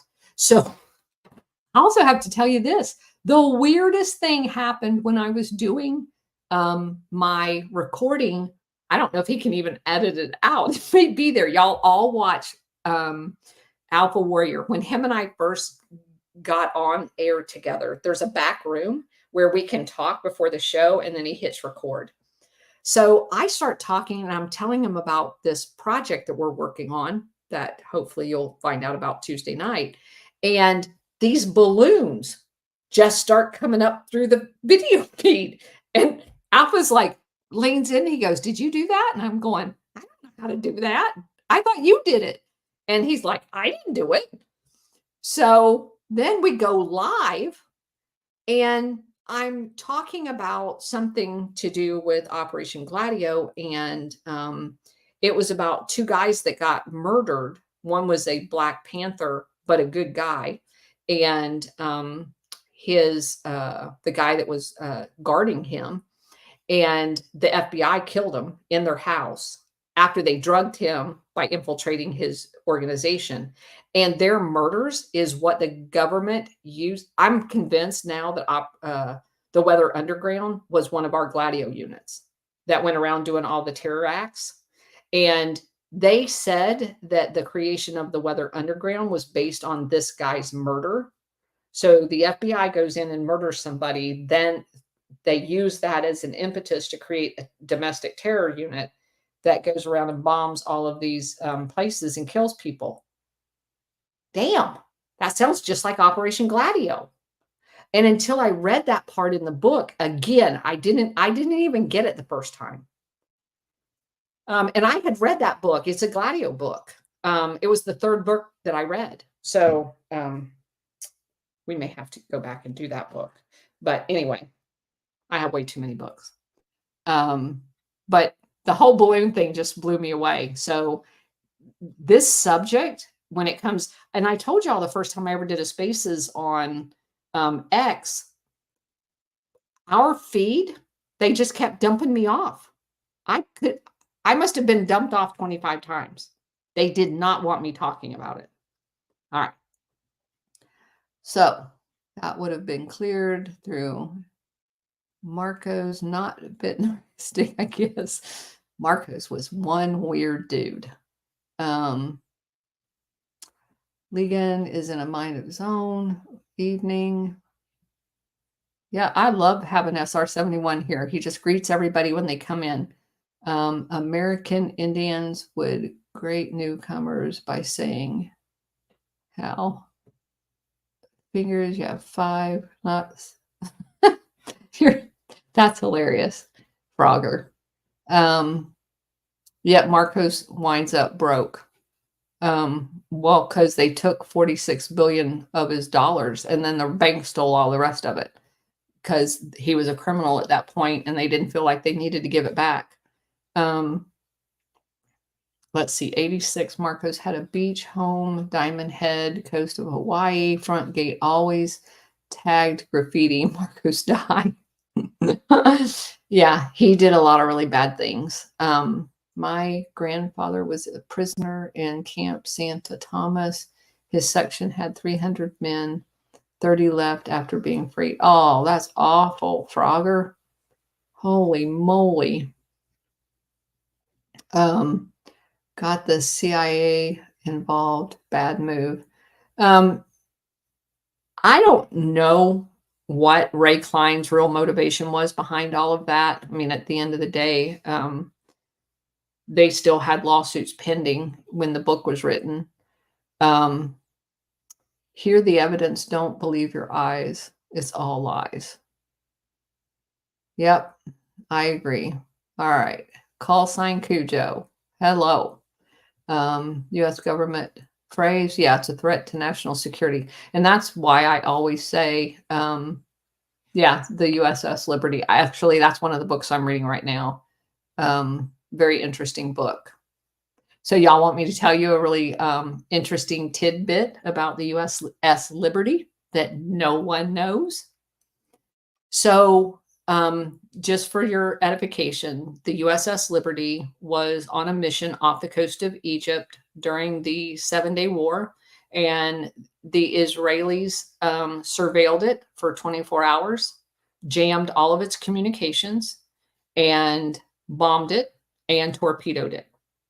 Killed people, injured like 170 people, almost destroyed the ship. It was an inferno, and the government of the United States did not allow the fleet to come rescue it.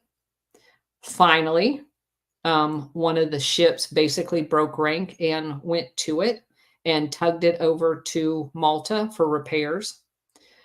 When they got to Malta, they had everybody obviously was on shore while it was being repaired, and they had basically a fake investigation where everybody was uh, interviewed, and the whole thing was a scam. They basically were required to sign NDAs, not to ever talk about the fact that they confirmed multiple times that it was Israel that was doing it. There was Israeli markings. They were flying like literally right over the deck.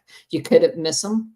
They could actually identify faces of the pilots that were flying the missions. The report was contested by many of the people because they were changing their statements and stuff. And it went to London to be processed in order to be made a matter of record. And you'll never guess who was the military attaché at the basically over the Navy fleet in Europe at the time. Admiral McCain Sr., the same guy that was over the that was the father of John McCain. He's the one that covered up Israeli participation in the bombing of USS Liberty. He basically said there was no documentation to verify that, despite the fact that everybody on the ship identified them as Israeli. And then, of course, later on, the subsequent testimony got declassified, and then they went, oops, it's a mistake. So I just found that out. Thought I'd share it. Senators Charlie Wilson on Afghanistan, Operation Cover Up. Yeah, they're all bought and paid for. Our government's literally a terrorist organization. WW2, Manila after Japanese surrendered. Any letters going to the States were all screened and marked censored. You're absolutely right. We did cover that, Frogger, in one of the earlier chapters. Eisenhower spent several years in the Philippines. I wonder if they were putting some of this in place. Could be. Good move, SR71, and closing your Wells Fargo account. I won't use the local credit union. It's tied to a local university, which happens to have a Confucius Institute. That's crazy, Donnie. I use Navy Federal Credit Union exclusively. Good for you. They're a great bank. I do have an account there myself. Blame it on the Jews. Let's see. Wait, what? Me? Redneck Shark. Welcome to our show. Let's see. All these banks need to be audited. I agree.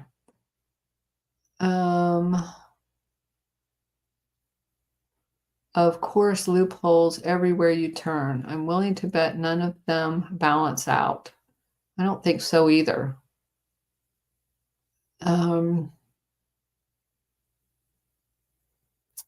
Let's see.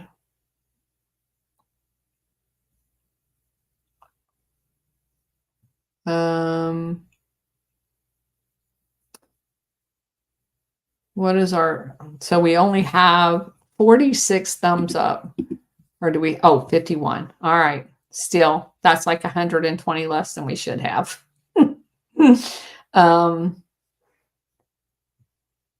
Let's see. I found, all right, what else we got in here? Anything else good? Marco's casket was a sealed plexiglass display and was left that way for months before being put to rest. No one wanted to see him. I can't imagine why.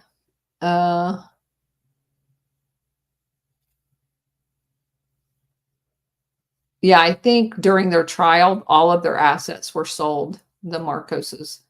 That's why she was complaining. She couldn't go shoe shopping, I guess. Um, Gladio blob, werewolf blob. We got blobs everywhere. What else? Um, let's see. Our Nigerian prince. Yeah, I thought that was hilarious. Um, yeah, imagine having all that gold now. When they were making deals about at $300 an ounce, and it's up to almost 2,000 now. Crazy. And they know that, which is why they're not ever going to give it back. um, the book, The Creature from Jekyll Island, was one of my first wake up calls. I read that book right after I retired. I highly recommend that book. It's a long read, but I actually went to Jekyll Island while I was reading it. I was stationed in Georgia, my last duty station, and so I still had a lot of friends up there, and we went up there several times. One of my friends, whose dad's retired Navy, was helping renovating their cottages. So we got to go in and see many of them while they were still under their restoration, when they were bringing them all back to their original state. The last time my husband and I went, we went on their official tour of like three of them, but had one that had remained in the people's. It was two daughters that were descendants of the original owners, that they had spent their entire childhood there, well, their whole life there, vacationing, and they were not going to give it back to the historical society until they both passed. And so that actually at some point happened, and they had just finally gotten in and began renovation on it. And when we told them that we've restored older homes here in my hometown, we have a real estate investment company, that my husband was a contractor. He actually, when we went back from the tour, he took us privately over with the keys to this house, and we got to walk through the entire house and see how they were renovating and the truss structure. It had this weird roof line from the outside where they had like these inverted eaves and weird angles. And when you went up to the inside, these the foundational piers went through all of the different floors of the house, and the trusses that they had, and the way they had, because I mean, they were built ages ago, and they had used the pins into the notched wood with the wood dowels going through it. I was blown away. And it had all the original tile and copper. And just so that y'all know, because you're like family now, one of the distinct things, we went on a long vacation last year up to the Northeast because I'd never been to Maine. And when you go through the houses in like Newport, Rhode Island, which was basically like the Northeast version of Jekyll, and the breakers and the marble palace that, what's her face? Anderson Cooper's family. They all, every kitchen had been restored to what it looked like when it was being lived in by these families. And everything they have in them is copper. They have copper cups, they have copper pans, they had copper plates for their everyday meals.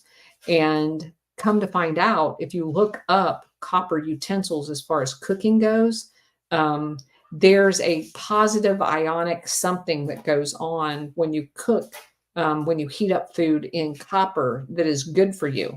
And come to find out, who knew? That's the way they all live. It's extremely expensive, I'm just going to tell you.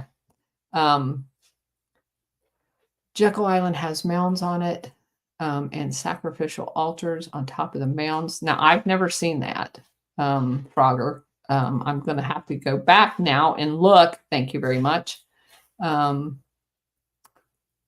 Also, let's see. What happened to the rest of the maps? As far as I know, Curtis still has them. Um, the Colonel, I read audiobooks for you. We have a chance to get the government gangsters. Oh, I absolutely think we are. Oh, thank you, SR71 3D printer, my down payment. Yes. Thank you very much. We are definitely going to have to get us some Gladio glasses. I need to call somebody. I definitely think we could sell them and we could make some money. I definitely want a shirt with the Gladio glasses on it. We're going to work on that. Weather Underground. Yes, you're right. They became a part of the education system. They were professors. Great night, Monday screening. Oh, Gail, thank you. Gail time was at the Badlands Media. Thank you for being here. I appreciate it. All right, let's see. Yeah, on the X, that space with pound, I remember seeing you going and coming back a few times. Yeah, gosh, that was crazy.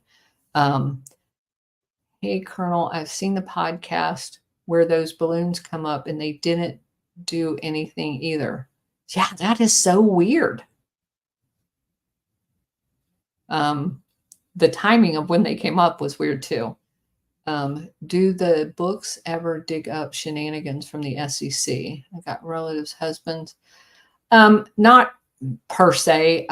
There are occasional mentions of roles of the SEC, but not a lot.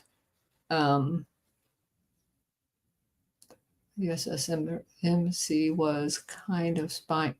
Actually, the USS Liberty wasn't kind of spying on Israel. What they were doing, because they were off the coast of Egypt, they were concerned.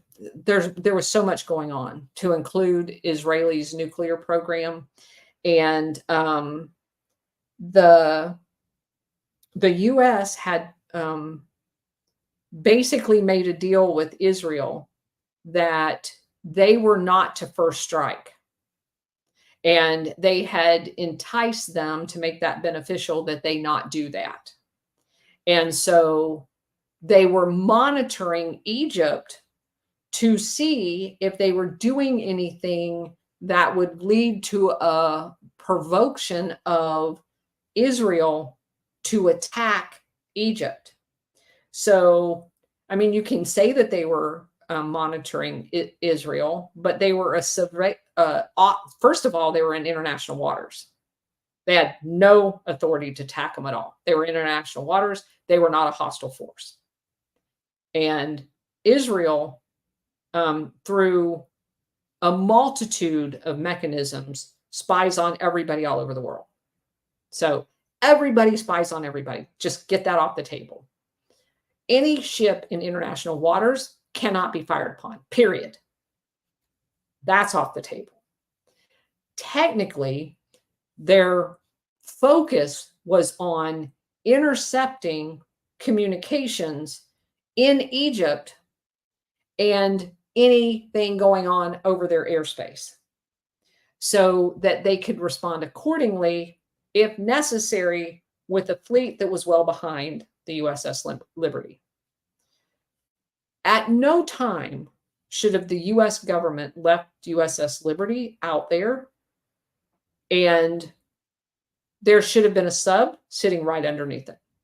And the first airplane that hit it should have been immediately disposed of, as well as all of the boats coming that torpedoed it. Unequivocally should have been decimated. To leave our sailors out there exposed is bullshit. And it could have been that the US government was offering up fresh meat, i.e. our sailors, because they do this all the time, in order to blackmail Israel in some way in the future by saying, if you don't do what we want you to do, we will expose the fact that you basically killed these people on purpose. That's how our government has perpetually interacted with people. And I could see that happening. Okay. My dad read the real report, USS Forrestal deck fires was McCain's negligence. 100% it was. I've heard of the Israel attack on the USS ship during a war. But we were not at war. Israel launched a war, and at the lead in to the war, so that they could destroy the equipment that actually documented the fact that they first struck Egypt, and Egypt didn't do anything to them to provoke the attack. They destroyed the ship that would be able to prove that, and all of the equipment. They primarily aimed all of their munitions initially and the torpedoes under the waterline at the particular. They surveilled it for, like I said, over 24 hours. Their very first hit with the aircraft was knocking out the 5 different antennas. One of them still worked, and they eventually got a Mayday call off that was received. But those aircraft come over and knocked out their communications to leave them dead in the water. The only thing, they came back for the final kill shot. They were going to sink the ship. It was going down. Everybody on it was going to die. The ships that were on their way, it was broadcast to Israel that they were on their way, and it was only then that they turned back. They had already launched the final attack to take it down.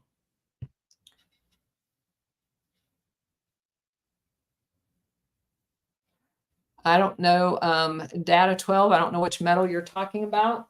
I have a few of them. Yeah, most of all of my metals up to, so obviously that's the Iraqi one. And, you've got good conduct, and these are like NATO ones that I got for Operation Provide Comfort and CENTCOM. And then I have my the achievement medals, the joint achievement medals, the joint accommodation medals, my MSM, my joint MSM, and then my Legion of Merit when I retired. It's a few of them. It's 30 years worth. There's a few of them up there. Let's see, World War II, Flying Tigers, Chinese pilots. I met one of the last pilots 15 years ago in Hawaii. What a great name, Farm Girl. I remember being in Dulles. The many trees frustrated me. In Virginia. Yeah, I spent 6 years up there in Northern Virginia. Not my Vanderbilts. Thank you. That was their name. They owned they built the breakers and the Marble Palace. The Marble Mansion, whatever it was called, was the woman, the Mrs., and she designed the inside of it to look just like the Palace of Versailles, which it does on a smaller scale.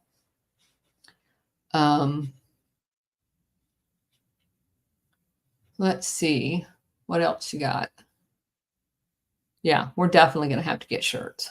I'm on it. I actually talked to somebody about that.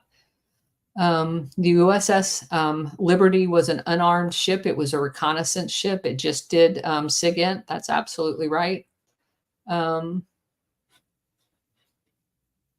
It basically was like a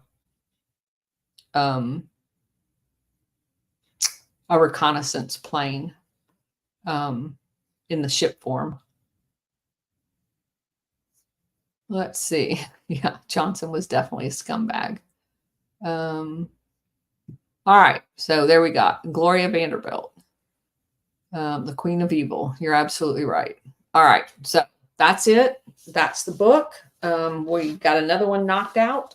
And like I said, Tuesday is going to be a big reveal. We've been working on a project for several weeks. We've got it basically down.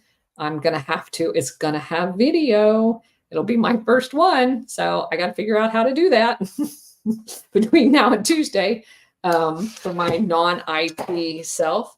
And it will be sometime between now and then. I will announce our next book. Oh, there's Bridget. Bridget, I already told everybody to keep your dad in their prayers.